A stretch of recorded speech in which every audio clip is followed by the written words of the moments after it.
Hey, what's happening, everybody? This is Elite Kicks back with the weekly video.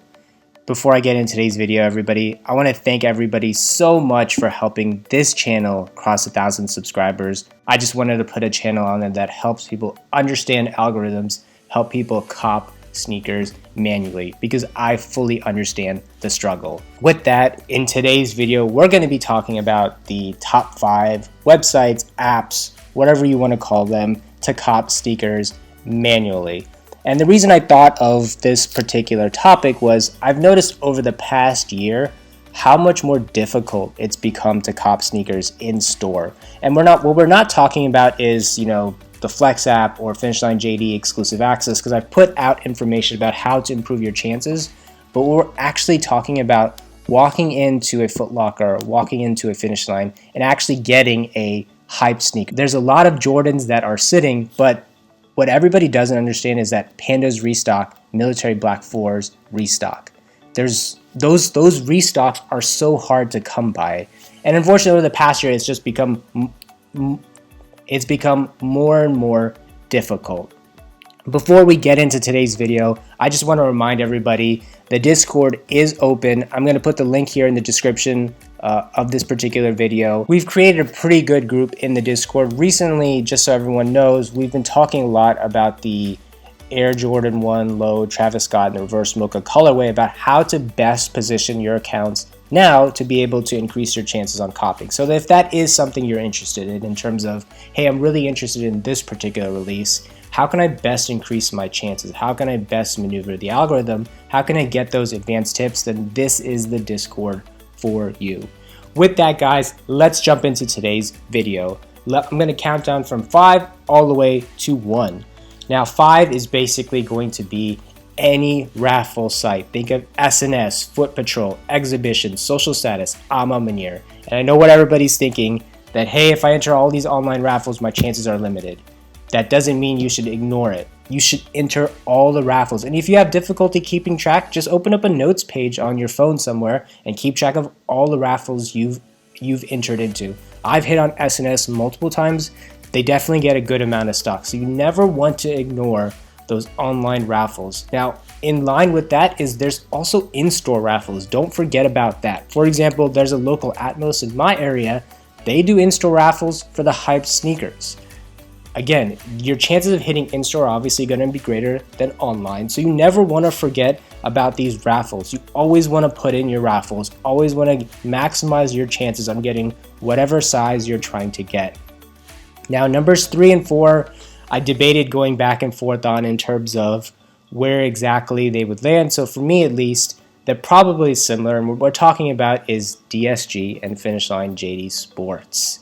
So the question I get asked a lot is like, hey, Elite Kicks, how do you pass the queue? What do I need to do? What is the secret sauce to pass the queue? And I'm here to tell you that the secret sauce is patience. You really need to be patient, and yes, you're gonna get frustrated with the queue. You're gonna get frustrated about how long it takes to get through the queue. What you want to keep in mind is you gotta be patient. You do not wanna have multiple tabs open. Now, why is that important? If you end up opening multiple tabs on, say, Finish Line JD Sports, they will know that you have multiple tabs on the same IP address and you will get IP banned. So what you actually want to do on Finish Line JD Sports, as well as on DSGs, get there as quickly as possible. And at least with Finish Line JD Sports, I would suggest having one tab that say Finish Line on your laptop or on some other device that's on Wi-Fi. Personally, I've had the most success recently with data on my phone in the Chrome browser. Whether it's Finish Line or JD Sports, it hasn't really made much of a difference to me. Moving right along, everybody, we're going to be talking about number 2 on the list. And the thing I've realized is number 2, a lot of people dismiss this website because everyone says it's botted. And I'm not disagreeing that there are a lot of bots that hit this particular site, but if you understand the manual method, then your chances of copying basically jump from, let's say, 0% or even a 1% to all the way to 90-95%.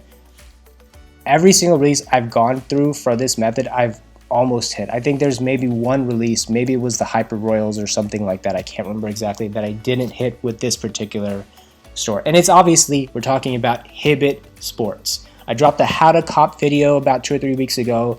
Do not forget to check that out. The main thing to keep in mind is you want to generate cookies and you want to use Apple Pay. You have to be able to use Apple Pay. If you're not using Apple Pay, your chances of hitting are going to be incredibly small and you're not going to be able to cop. I'm just going to cut to the chase. If you're not using Apple Pay, you're not going to cop. You've got to use Apple Pay. It's very quick and you've got to generate those cookies to make sure your browser is not stuck in a push and hold situation. Now, number 1 on the list. This could be a little controversial, but for me, this is definitely number 1 on the list. And it's going to be the Sneakers app. Now, let me explain. If you take the time to understand the algorithm, if you take the time to understand how multiple accounts work, your chances of actually copying on that website are greater than DSG, Finish Line Online, greater than Hibbett's. You can consistently cop on sneakers if you understand how it actually works. Now, yes, there is going to be a certain portion that's going to be random that you're never going to be able to account for, but there's also so much that you can account for. Take the time to understand how sneakers operates. The biggest thing that I usually end up seeing when people try to cop sneakers on the Sneakers app is they go for a random size. And to me, I understand that you want to try to make money off of each drop. But at the same time, try and think it through. If you're going to be copying a particular pair of sneakers, let's say a size 11.5 one week and then 9.5 one week, and you keep changing to random sneakers, what do you think that does to your account? What do you think that does for the algorithm? That's not benefiting you. Yes, you may cop a pair here or there, but to be able to consistently hit on sneakers, you've got to understand how the algorithm works. If you do want to check out advanced tips, do not forget about the Discord. We've got a pretty good group going there. And that is going to be the end of the video today, everybody. Do not forget to like, comment, and subscribe. Next week's video, we're going to be talking about the quote-unquote sneaker recession, how to best sell in this time period, and also how to best buy in this time period. This is Elite Kicks signing off. Take care, everybody.